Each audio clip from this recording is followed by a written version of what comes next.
नमस्कार दोस्तों, राजू सर के नाम से इस यूट्यूब चैनल में आपका हार्दिक स्वागत है।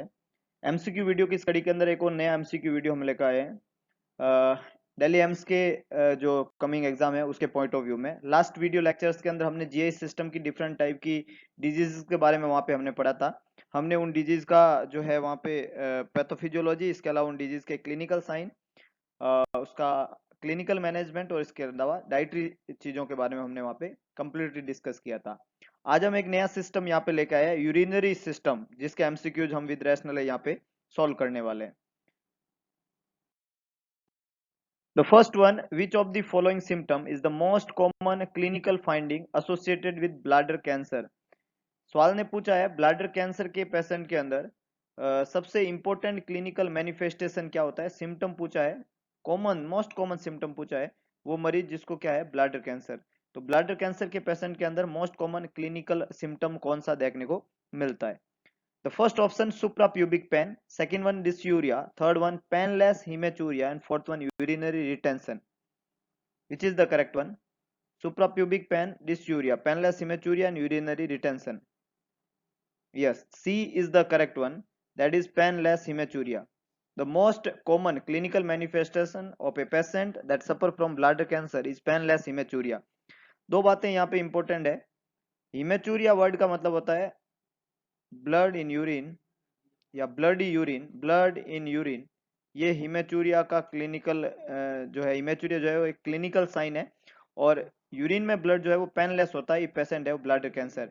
अब यहाँ पे देखिएगा ब्लैडर कैंसर के पेशेंट के अंदर डिसयूरिया अर्जेंसी भी देखने को वहां पे मिलती है। डिसयूरिया जो है यहाँ ऑप्शन में दिया हुआ है, लेकिन ये कॉमन सिम्टम नहीं है, सबसे मोस्ट कॉमन सिम्टम नहीं है। ये लेट ऑन साइन वहां पे अकर होते हैं डिसयूरिया जो है, और हेजिटेंस और इस तरीके के सिम्टम यूरिन के अंदर ये लेटर ऑन होते हैं, लेकिन मोस्ट कॉमन सिम्टम पेनलेस इमेचूरिया है। दो ऑप्शन यहाँ पे दिए हुए हैं, एक है सुप्राप्यूबिक पेन और दूसरा यूरिन रिटेंशन। ये दोनों यहाँ पे गलत रहेंगे क्योंकि ये दोनों का संबंध ब्लैडर कैंसर से नहीं है। तो ए, डी और बी जो है यहाँ पे करेक्ट आंसर नहीं है। सी बिल्कुल सही है, painless hematuria, that is blood in urine without pain. Next one, a client is to have a cystoscopy to rule out cancer of the bladder. When we suspected a patient for the bladder cancer, cystoscopy is a procedure of choice। और उसके द्वारा हम rule out कर सकते हैं कि उसको जो है ब्लैडर कैंसर है, ब्लैडर के नेक पे है और समथिंग लाइक दैट। तो सिस्टोस्कोपी में सिस्टोस्कोप काम में लिया जाता है, पर यूरेथ्रल वहां पे इंस्ट्रूमेंट का सहारा लेके विजुअलाइज करते हैं कंप्लीटली ब्लैडर वाले एरिया को for the diagnosis of bladder cancer. सवाल ने पूछा which of the following symptom would indicate that the client has develop a complication after the cystoscopy.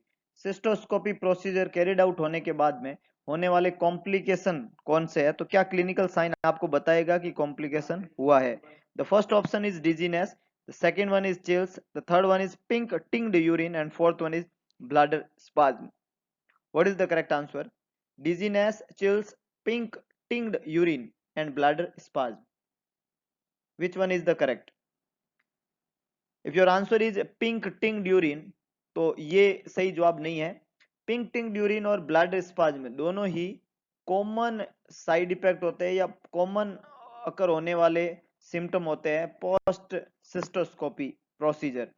ये कॉमन है तो ये तो देखने को मिलेंगे, ये कोई कॉम्प्लिकेशन नहीं है। हमें सवाल ने पूछा है कॉम्प्लिकेशन कौन सा है, तो ये दोनों कॉमन सिम्टम है।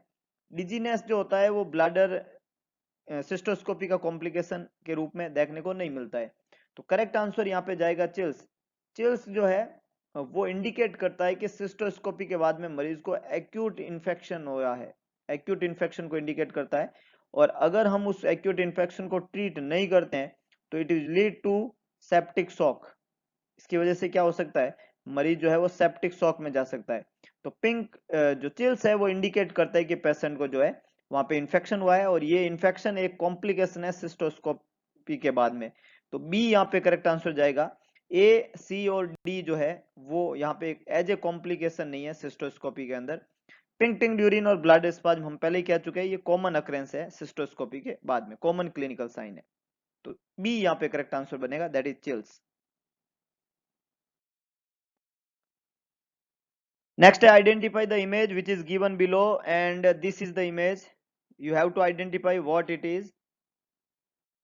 ये प्यूबिक वाला एरिया है, और ये प्यूबिक एरिया के ऊपर वाला एरिया इसको बोलते हैं सुप्रा प्यूबिक एरिया।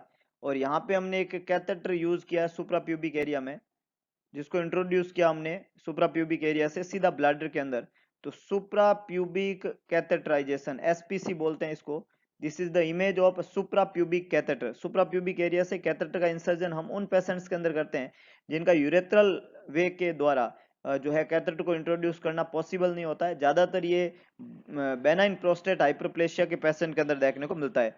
तो उन तरीके के मरीजों के अंदर हम सुप्रा प्यूबिक कैथेटर वहां पे काम में लेते हैं, और ये कैथेटर जो है सुप्रा प्यूबिक एरिया से इंसर्ट किया जाता है directly into the bladder under aseptic precaution. Next one, if the client develop lower abdominal pain after the cystoscopy. Cystoscopy के बाद में मरीज को लोअर एब्डोमिनल पेन हुआ है। सिस्टोस्कोपी के बाद में लोअर एब्डोमिनल पेन अगर किसी पेशेंट को हो रहा है तो इंडिकेट करता है कि उसको ब्लैडर के अंदर स्पाज्म हो रहा है। हमने अभी पढ़ा था ब्लैडर स्पाज्म एक कॉमन कॉम्प्लिकेशन है, और स्लाइट पिंक टिंग यूरिन एक कॉमन अकरेंस होती है सिस्टोस्कोपी के बाद में। तो अगर ये दर्द हो रहा है तो ये ब्लैडर स्पाज्म को इंडिकेट करता है। तो क्या इंस्ट्रक्शन आप देंगे पेशेंट को अगर इस तरीके का कॉम्प्लिकेशन हुआ है, इस सिस्टोस्कोपी के बाद में उसको पेन हो रहा है, तो क्या इंस्ट्रक्शन जो है क्लाइंट को दिए जाएंगे? निम्न में से पहला दिया जा रहा है, हम अप्लाई करने का बोलेंगे ice on the pubic area के ऊपर, मसाज करेंगे एब्डोमेन को जेंटली, एम्बुलेट करेंगे मरीज को जितना पॉसिबल हो सके, और सिट इन ए टब और वार्म वाटर टब के अंदर बैठने को बोलेंगे। विच is the correct one? Its first one is the apply an ice on pubic area. Second one, massage the abdomen gently. Third one, ambulate as much as possible. Or fourth one, sit in a tub of warm water. The correct answer is warm, sit in a tub of warm water. Warm application जो होता है वो muscle को relax करता है, जिससे spasm जो है वो मिनिमाइज होता है। इसलिए करेक्ट आंसर यहाँ पे बनेगा D, that is sit in A tub of warm water. Ice application जो होता है वो स्पाज्म में किसी तरीके का रिलीफ नहीं आता है, फर्दर जो ये प्रॉब्लम करेगा। मसाज अगर हम करेंगे एब्डोमेन को जेंटली या मरीज को एम्बुलेट करेंगे तो इससे उसका ब्लैडर इरिटेट होता है और फर्दर जो है पेन ज्यादा होता है बजाय की कम होने के। इसलिए ए बी और सी जो है वो पेन को मिनिमाइज करने के लिए किसी तरह की मदद यहाँ पे नहीं करने वाले हैं। डी जो है वार्म वाटर टब बाथ जो होता है वो डेफिनेटली पेन को रिलीव करने में मदद करेगा। तो करेक्ट आंसर है D. Next one, after surgery for an ileal conduit, we should closely evaluate the client for occurrence of which of the following complication related to the pelvic surgery. Ileal conduit surgery के बाद में कौन सा closely evaluate होने वाला complication आप देखेंगे जो कि पेल्विक सर्जरी से संबंधित रहता है? इलियल कॉन्डोइट क्या होता है इसको अभी हम डिस्कस करेंगे। अभी अपने को किसी पेशेंट का अगर इलियल कॉन्डोइट बनाया है, ये सर्जरी हुई है और उसके बाद में ये एक तरह की पेल्विक सर्जरी थी, तो पेल्विक सर्जरी से संबंधित कॉम्प्लिकेशन यहाँ पे पूछा हुआ है। The option is peritonitis, thrombophlebitis, ascites and inguinal hernia. Which one is the correct? Peritonitis, thrombophlebitis, ascites और inguinal hernia. If you go for peritonitis, अगर आप इसके लिए जाते हैं तो ये सही जवाब नहीं है कि जितनी भी एब्डोमिनल सर्जरी होती है उसमें पेरिटोनाइटिस मोस्ट कॉमन कॉम्प्लिकेशन है, लेकिन यहाँ पे पेल्विक सर्जरी का कॉम्प्लिकेशन पूछा है तो यहाँ पे आंसर पेरिटोनाइटिस नहीं जाएगा। तो करेक्ट आंसर यहाँ पे रहेगा थ्रोम्बोफ्लेबाइटिस। थ्रोम्बोफ्लेबाइटिस वर्ड का मतलब होता है inflammation of the vein due to the formation of the thrombus. अच्छा, थ्रोम्बस फॉर्मेशन क्यों होता है? Due to the venous stasis. Pelvic surgery के बाद में मोस्ट कॉमन कॉम्प्लिकेशन जो होता है वो थ्रोम्बोफ्लेबाइटिस होता है और उसका रीजन होता है वीनस ब्लड स्टेसिस। और जब वीनस स्टेसिस होएगा तो वेंस के अंदर थ्रोम्बस फॉर्म होएगा और कंडीशन कहलाती है थ्रोम्बोफ्लेबाइटिस। सी ऑप्शन है एसाइटिस, जिसको हमने लास्ट सिरोसिस ऑफ लीवर के अंदर पढ़ा था। Due to the deficiency of albumin osmotic pressure का वहां पे चेंजेज आता है और उसकी वजह से बॉडी में फ्लूइड एक्यूमुलेट होता है पेरिटोनियल कैविटी में, उसको एसाइटिस के नाम से जानते हैं। इनग्वाइनल हर्निया जो होता है वो इंट्रा एब्डोमिनल प्रेशर के बढ़ने की वजह से होता है। इनग्वाइनल हर्निया जो है एक कंजेनाइटल हो सकता है या बर्थ होने के बाद में due to the increase intra abdominal pressure उससे डेवलप होता है। तो इसका संबंध यहाँ पे इलियल कॉन्डोइड या पेल्विक सर्जरी से नहीं है। तो ए सी और डी जो है वो रॉन्ग वन है, बी बिल्कुल करेक्ट आंसर है thrombophlebitis.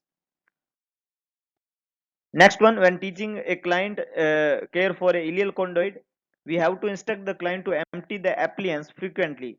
Uh, why it is necessary?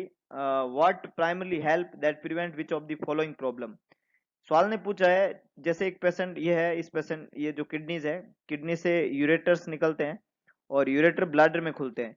Patient को, जिन पेशेंट को सीए ब्लैडर होता है, ब्लैडर कैंसर होता है, उसका ब्लैडर तो हम रिमूव कर देते हैं। अब जब आपने ब्लैडर रिमूव कर दिया तो यूरेटर जो ब्लैडर से अटैच थे वो अब क्या करेंगे? तो हम क्या करते हैं, इंटेस्टाइन का एक इलियम का एक पार्ट लेते हैं, इलियम के पार्ट को एक हिस्से को कनेक्ट करते हैं यूरेटर से, एक हिस्से को कनेक्ट करते हैं यूरेटर से, और ये इलियम का दूसरा पार्ट जो है वो बाहर की तरफ हम जो है उसको ओपन करते हैं स्टोमा के रूप में, from the lower quadrant of the abdomen. तो वहां पे हम बाहर की तरफ उसको क्या करते हैं, ओपन करते हैं, इसको स्टोमा बोलते हैं। स्टोमा वाली जगह से अब जो भी यूरिन प्रोड्यूस करेगा किडनी, वो यूरेटर के थ्रू होता हुआ, स्टोमा के थ्रू होता हुआ एक्सटर्नल एनवायरनमेंट में आएगा। तो उसको हम कलेक्ट करने के लिए आगे की तरफ यूरोस्टोमी बैग लगा देते हैं, यूरोस्टोमी बैग वहां पे कनेक्ट कर देते हैं। इसको हम एप्लियंस बोला यहाँ पे। तो ये जो एप्लियंस है, ये जो बैग है, इसके अंदर यूरिन जो है वहां पे भरता रहेगा। अब सवाल ये पूछा है कि ये जो एप्लियंस है इसको फ्रीक्वेंटली एम्प्टी करना क्यों जरूरी है, इसको बार बार खाली करना क्यों जरूरी है? बैग थोड़ा सा भर जाए तो उसको खाली कर दिया जाता है, उसका रीजन क्या है? तो देखिएगा, ऑप्शन कुछ इस तरीके से दिया है कि अगर ऐसा हम नहीं करेंगे, ऐसा हम इसलिए कर रहे हैं ताकि हम इलियल कॉन्डोइड को रप्चर होने से बचा सके। तो ये पर्पज होता है या नहीं होता है? इसकी हम बात करें तो इलियल कॉन्डोइट जो होता है वो यूरिन के इकट्ठा होने की वजह से रप्चर नहीं होता है। दूसरा, इंटरप्शन ऑफ यूरिन प्रोडक्शन, तो इससे यूरिन प्रोडक्शन में किसी तरीके का इंटरप्शन होता ही नहीं है। Development of order depend on different how the urine is produce and what the smelly substance is, it's not depend on की बैग भरा हुआ है वहां पे। तो बेसिकली फ्रीक्वेंटली खाली अगर हम नहीं करेंगे तो बैग पूरा भर जाएगा, भर जाएगा तो ये बैग यहाँ से सेपरेट होने लग जाएगा। तो इस बैग को, ये एप्लियंस को सेपरेट होने से बचाना हमें कहाँ से? स्किन से। अगर ये बैग स्किन से सेपरेट हो गया तो यहाँ से यूरिन क्या होएगा? लीक। और वो जो यूरिन लीक होएगा वो उसके पूरे बॉडी को जो है प्रॉब्लम करेगा।